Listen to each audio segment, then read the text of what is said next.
Items for discussion and action. Item A on the agenda is discuss a request petition from Phil Hudock regarding First Amendment of the Constitution.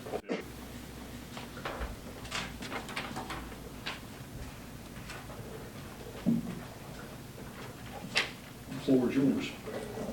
Okay, well, you were going to give me a response, correct? Or Yes. okay, well, do you want to give me the response first, or do you want me to talk first? Well, go ahead and talk first. And Okay. Okay, good. Yeah, I just have a little item here from yesterday's news. I think the commissioners ought to be aware of, and the press too, Thank you. because it involves, again, control and persecution of the church.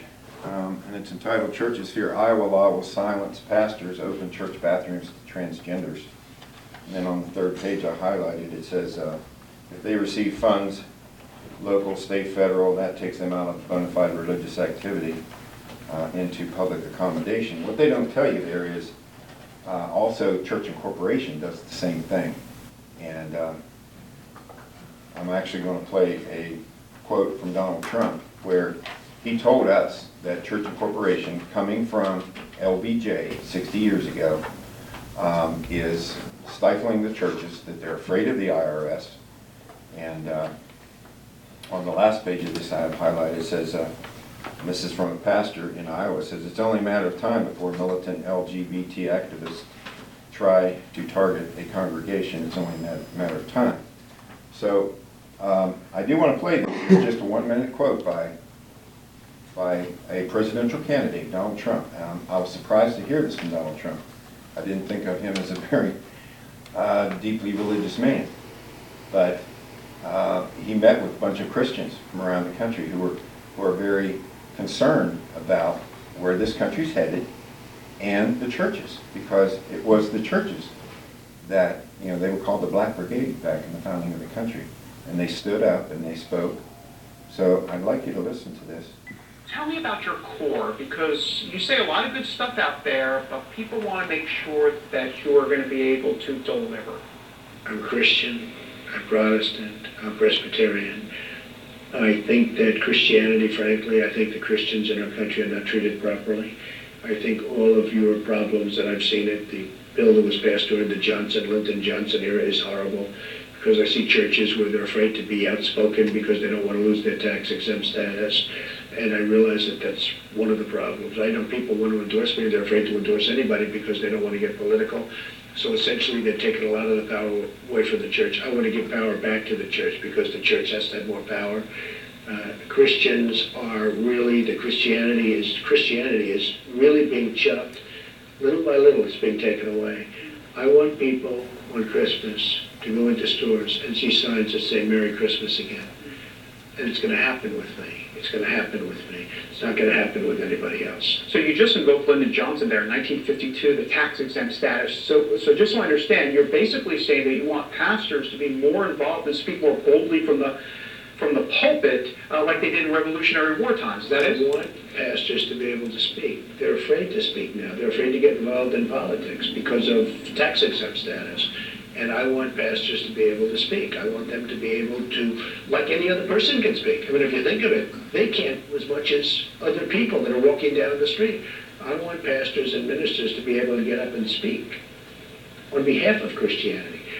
And they're afraid to do it right now because they don't want to lose their tax-exempt status. We will take care of that. That's exactly what we have here. And the amazing thing is, and I've got to read again from our West Virginia Constitution, Article 6, Section 47, 2 sentences. "No charter of incorporation shall be granted to any church or religious denomination.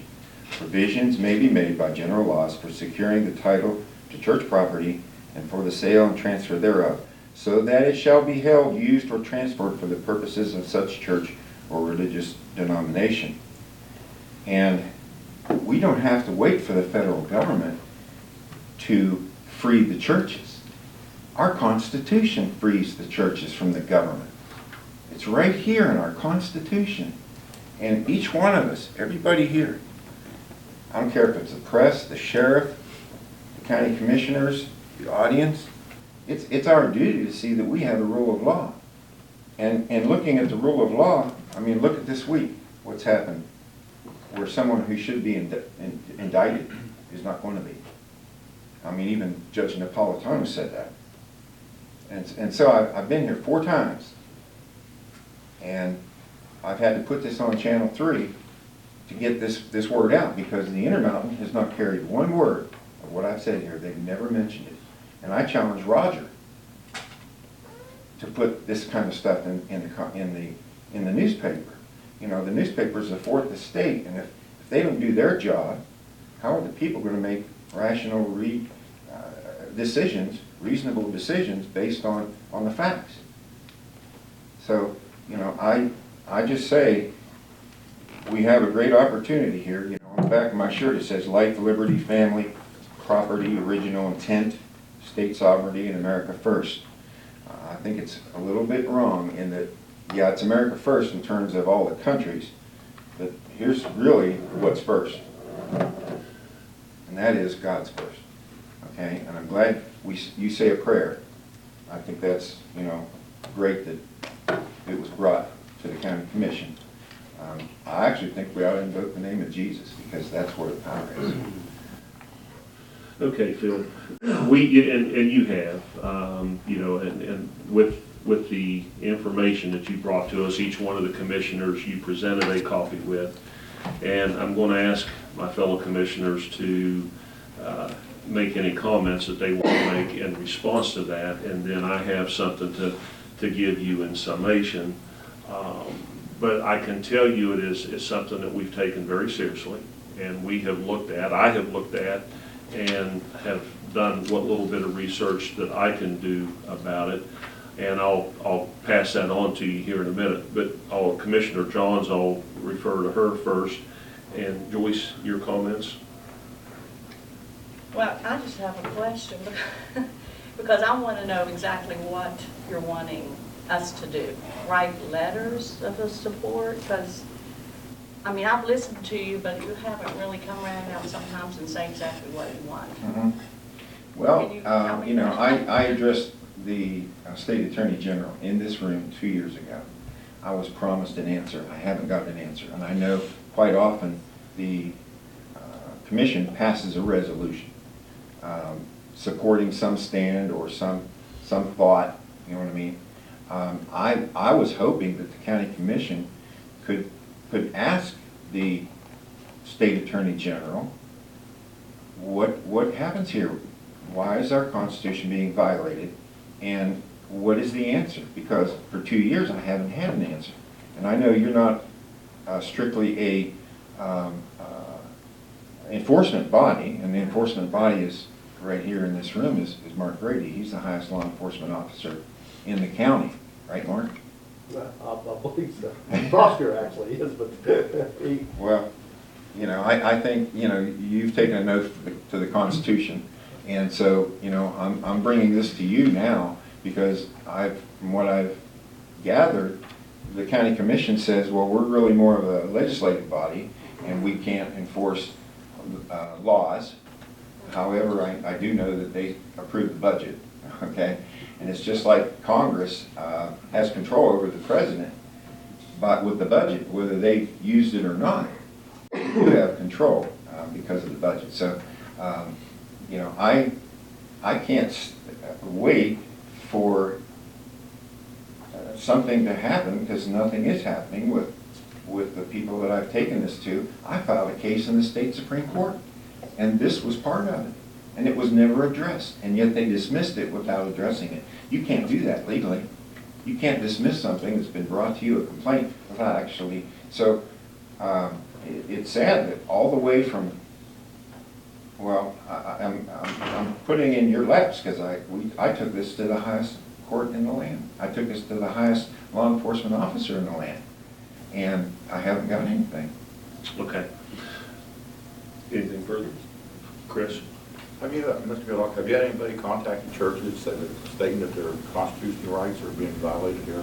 Yes, the Constitution Party, I produced a 2 DVD set, and I think I gave you copies of it. And that was given to the churches. Nobody responded. Now, I did, a local pastor of a big church in Elkins, I actually did approach him. And he didn't want to talk to me about it. Didn't even want to talk to me about it. And this is to free the churches. It's not to, it's just like Donald Trump says. And I think the reason they didn't respond is because they're so afraid of the IRS, just like Donald Trump said. And so, to be honest with you, there's some things about the IRS that I don't like, but that's not a battle that I'm willing to get into.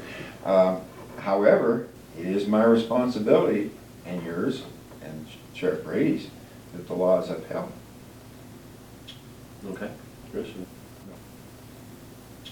Phil, the part of the research that I did on this issue was, and I have the same state code book that you have in front of you there, as noted in the subsection of that, Article 6, Chapter 47,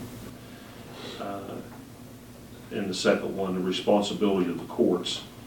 And it says, the courts will take judicial notice of the provisions of this section inhibiting the granting of any charter of incorporation to any such church or religious denomination and of its incompetency to become a corporation or to be sue or be sued, contracted or to be contracted with.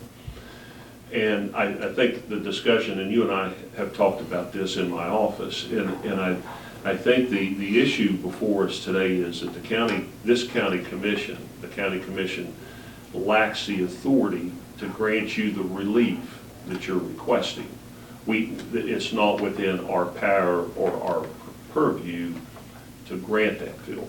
Your argument is with the courts. We don't have control over the courts. I know you said you filed an appeal you've talked to the Attorney General, you filed with the Supreme Court. That is not something that the county commission can pick up the phone and call the Supreme Court and say, you need to take another look at this.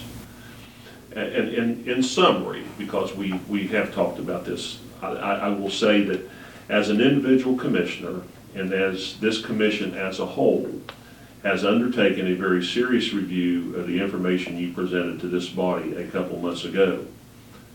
After consideration, it is the findings of this commission that we lack the authority to grant the relief that you request in your letter. Further, it is our recommendation that the proper venue for your issue would be with the judicial system. On what level? That's up to you to determine. I'm not going to sit here and, I really don't want to debate this with you, Phil, or that is, you wanted a response. That's your response. And that's our response. So, with that said, that will end our discussion of it. Okay?